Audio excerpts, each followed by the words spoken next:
আমাদের অতি প্রিয় তামিম ইকবাল ভাই আজকে সকালবেলায় অসুস্থ হয়েছিলেন। 9টা সাড়ে 9টার দিকে উনি বিকেএসপিতে একটু অসুস্থ হয়ে পড়েন। ওই অবস্থায় ওনাকে এখানে নিয়ে আসা হয়। যখন এখানে নিয়ে আসা হয় ওনার চিকিৎসা শুরু হয়। পরবর্তীতে আসলে উনি আমরা চিন্তা করি যে আসলে ঢাকা নিয়ে যাওয়া যাবে কিনা। বিভিন্ন কারণে আসলে ঢাকা নিয়ে যাওয়া যায়নি, সেই ডিটেলস আসলে প্রয়োজনীয়।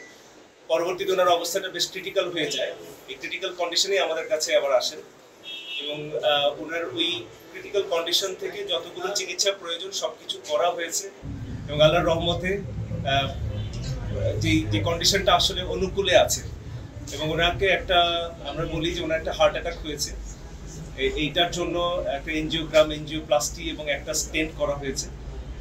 আল্লাহর রহমতে স্টেন্টিংটা খুব স্মুথলি অ্যান্ড এফিশিয়েন্টলি হয়েছে। আমাদের যে কার্ডিওলজিস্ট ডক্টর মারুফ ওনার এই একটা স্টেন্টিং করেছেন এবং ভেরি এফিশিয়েন্টলি ওনার এই ব্লকটা পুরোপুরি চলে গেছে। বাট অবশ্যই আমরা যেমনটা বলছিলাম যে একটু ক্রিটিক্যাল কন্ডিশনে ছিল, স্টেন্টিং এর পরেও এখনো উনি অবজারভেশনে আছেন এবং ক্রিটিক্যাল কন্ডিশনে এখনো কাটেনি, একটু সময় লাগবে।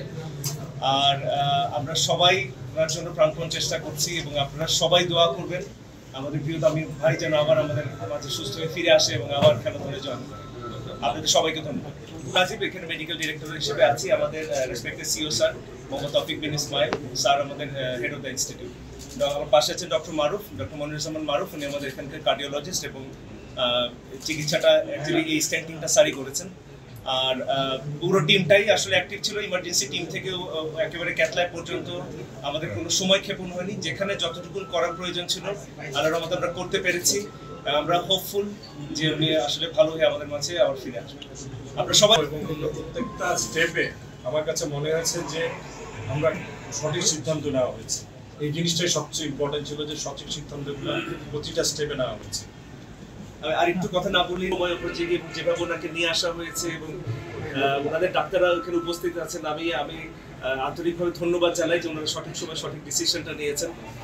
ঢাকায় নিয়ে যাওয়াটা ব্যাপার না, কিন্তু ওই সময়টা যদি আমরা অ্যাটেন্ড করতে না পারতাম কি হতো আসলে বলা বড় মুশকিল।